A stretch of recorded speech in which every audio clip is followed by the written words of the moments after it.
Just call the four. Dun, dun, dun, dun. Fantastic Four. Dun, dun, dun, dun. Reed, he is elastic. Sue can fade from sight. Johnny is the Human Torch, and Thing loves to fight. Fantastic Four.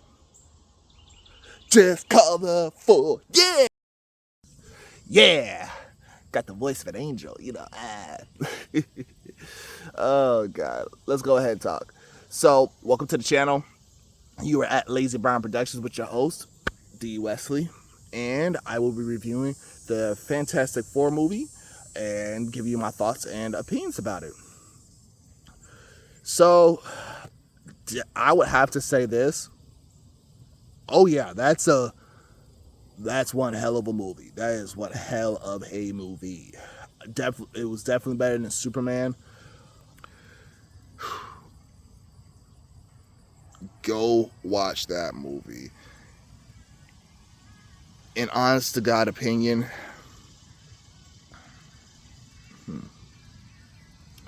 so here's my thoughts on it. Very well put together. Very well combined. I'm gonna try my best not to spoil it, but I'm not gonna lie. The movie's literally about family, stick together, and not giving up. At least in my opinion it is. Because it's pretty much, we see in this universe that the Fantastic Four have already become a well-known name. They give a brief history of their origin story of how they got their powers, which is fair because I've seen that's now the direction for a lot of superhero movies are taking nowadays. Just because, come on now, like we know the Fantastic Four, we know Superman. They did it with Batman too. We all know these people's origin story, so we don't need to spend a whole movie on dwelling of how they got there and all that stuff. So Fantastic Four pretty much took it from that perspective of brief summary. Let's get into the movie. We see that they're loved. We see that, they're very well established people in their world and they are the world's savior. I have to say that was a good choice. And you kind of see how much the people trust in them. We see how much, honestly, these people regard these figures. They are heroes. They are put on a pedestal, and in return, they provide it back to the people of never letting them down. They always saving the day. I love in the movie that Reed Richards. Honestly, if I had to say, I'm not too familiar with Fantastic Four in terms of comics. I know about their cartoons. I've watched it. I loved it. Not the 90s ones, but I think it was like 2000s. I enjoyed that one. But I have to say, I love the fact that it looks like they stuck to their personalities pretty well. Pedro as Mr. Fantastic, although I'm not a fan of race swap because I know he's of a Latino descent, but honestly, they did a great job of casting him because he played a perfect, logical man in terms of a man who he has trouble with processing emotions. At least that's how it played in the movie. His way of processing emotions and showing, like, he always tell people that he loves them and he always showed it, but I think they did a great job at showing how logical Reed can be, and he gets just as angry and just as flustered as anybody else, although it may not always show on his face, because honestly his face mostly of the time was gentle smile, surprise, and this was a big one, worry, in my opinion. But it always showed that whenever he gets flustered, whenever he doesn't compute something, he always uses logic or rationality to understand it all, to understand the chaos of things, or even to make sense of other stuff. But he is not devoid of loving Sue. Because a lot of times, like, they'll have it in these stories where the super logical person doesn't understand love and they can't show love or they don't want to show love. That's not the part here. He shows love through actions of, either hugging or kissing or building other things. And it was a cute little thing in the movie of how Sue was pretty much his anchor to his emotions in terms of keeping him in touch with other people. And it also showed that his family understood it too, that, you showing your emotions or you showing like true excitement for people, we understand you're not the best at it, but you always show that you're there through your actions, and I respect that. Another thing I like in this movie, and I was telling my coworker about this, is I love that he was not a perfect, super intelligent person.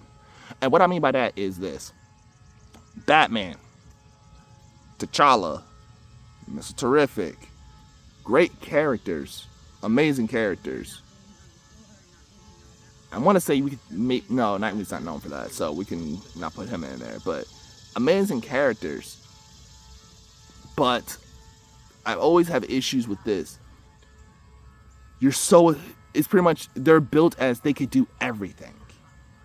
Not a bad thing, because sometimes you need that, but, they're built as, oh, well, I'm not only the smartest person in the world, but I'm also the greatest fighter. Oh, on top of being the greatest fighter, or at least one of the greatest fighters, I'm also intelligent in this regards, and that regards, and this, that, and the third. And I'm like, okay, like, we get it. You're great. Don't overfluff the person.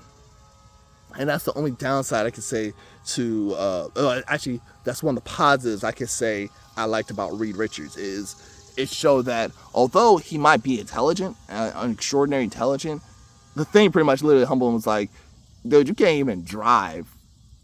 What's up with that? So you're a smart man, but sometimes, you're not perfect. So it's okay. Don't overstress yourself. That's another thing. He's shown to take up a lot of responsibility onto himself. Sue, honestly, actress did a great job of portraying the motherly figure, portraying the strong support, and if need to be, the lead of a situation when things go down. Also, secretly, powerhouse. Not in strength-wise, but power-wise. She's the powerhouse. But I think that works perfectly for being the support of everything. Johnny Storm, he's there to show people that, hey, just because I'm the goofball doesn't mean I can't contribute. Again, amazing thing. The Thing. He's the muscle. He's also, if you ask me, technically almost like a second in command. Although Sue is, but thing is, when chips are down, he's gonna get you out of that trouble. He's got your back. Like if you're down, he's gonna pick you up and carry you. I respect that. In my opinion, with this Fantastic Four movie, each character did a great job at holding each other up, while at the same time, nobody outshadowed or outshined the other. They worked together as a team to get the job done. And it's shown throughout the whole movie. They're each aware of each other's flaws, and honestly, I have to say, like, they acted like a real family. And I think that was that was what kept the movie intrigued. The action scenes were not as much as Superman, but it kept you entertained and zoned into this world because of their family dynamic. And honestly, just the drama of the choices, the hard choices they had to make and what they deal with behind the scenes. And I also love this. They're flawed humans. Usually I hate throwing that word around because, okay, cool, they're flawed and they're relatable. Just because for me, I've come across so many people that when they say that, the character's downright broken in terms of they got issues where they probably need to go see therapy. No, this isn't that case. They come across as they're flawed people in terms of it's everyday flaws. It's not extreme. They have their downsides, their upsides. They have their times where they have self-doubt or the times that they question themselves. I love the fact that they showed Reed that he's going to keep working on a problem, an equation, until he gets it solved. If it's a situation he does not like, because he will think about it, he will think about worst case scenarios. As a matter of fact, he invites it into his head, because that's how he keeps people safe. Honestly, it's just like how Batman does. Batman, like Reed, will constantly try to find other solutions to make sure that everybody, make sure that their family is okay. And in this movie, I would say the loyalties get tested, but I love that it did not break them. It made them come out and have to deal with things, but none of the decision making in the end. It could have broken them. It could have resulted in a lot, but it did not break them. It forced every last one of them to step up and to be better versions of themselves constantly, or at least live up to the full potential that they are. Looking at you, Sue. But yeah, I have to say this movie did a great job with the drama. Did a great job with showing them as a family. Again, I can honestly say I am left at words. Now, some of y'all might not agree with some of the choices I've said so far, and that's fine. It's just, to me, in a long while, this is a good superhero flick. I truly believe that. Another thing that I have to put this out there too. So I have to say this. Silver Surfer being a woman, yes, I know that I would have preferred the male, because that's what I'm accustomed to. And technically that's more of the comic book accurate version we're all looking for. I'm not a fan of gender swap. I'm really not. But the Silver Surfer, the woman, honestly, it fit within the story. It fit within the plot really well, I might add. I don't know if they did this intentionally because they wanted to show Johnny to make that connection, and they wanted Johnny to kind of get his time to shine too, to show that, hey, I'm also just as intelligent, just as loyal, or I'm just as intelligent as any of y'all, or I'm to pull his own weight in the movie. So it feels like they made the woman so he can connect better, because he does connect. He's a player, he's a playboy, so it feels like they used the woman, I hate to say that, but as a plot device to, how can I say it, help Johnny grow in his role, while at the same time still showing a importance.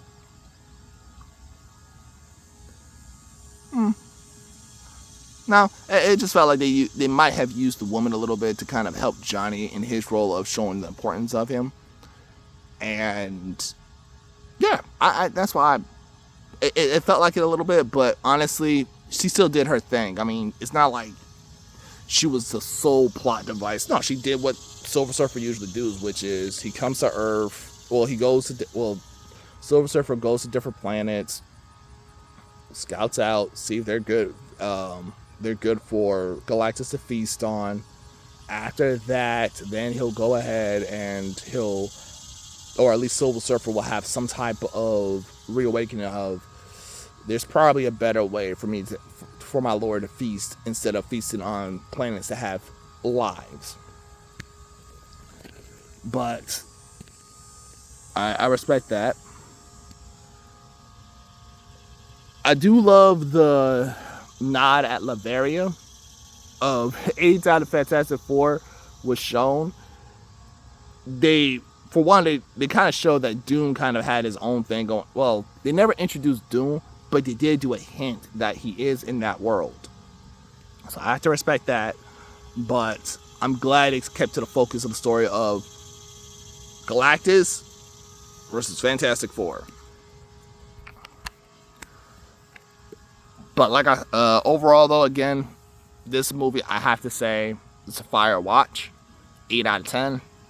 Actually, I'll give it a 9 out of 10. It's a 9 out of 10 for me. I definitely recommend it. When you get a chance, please go see it. I have to say this. I also respect the fact of the comedy. The comedy was not all over the place like they usually do. It was very tame. It was in places that it needed to be in place of. It was subtle, but it was there though. But it did not overtake the movie itself. Honestly, a cherry on top. If this is the direction Marvel's going to go with their movies, I think this is a good way to go. It felt more, honestly, also the aesthetics of a futuristic 60s, like a Jetson sort of like thing. Honestly, I can't lie. That was a pretty cool futuristic look. And I love that in the end, it all wrapped up to being their family. They stick together. They're crazy. They're not perfect, but it all works. Oh, and Ben being a very humble dude. I love the fact that they did a good job of showing that, of him trying to stay humble and being with his roots. But overall, I would say it was definitely a fire watch. Or I guess I'd go with 9 out of 10. My personal opinion. Go watch it. Or not. It's up to you. Okay then. Bye-bye now. I'll talk to you later. Peace.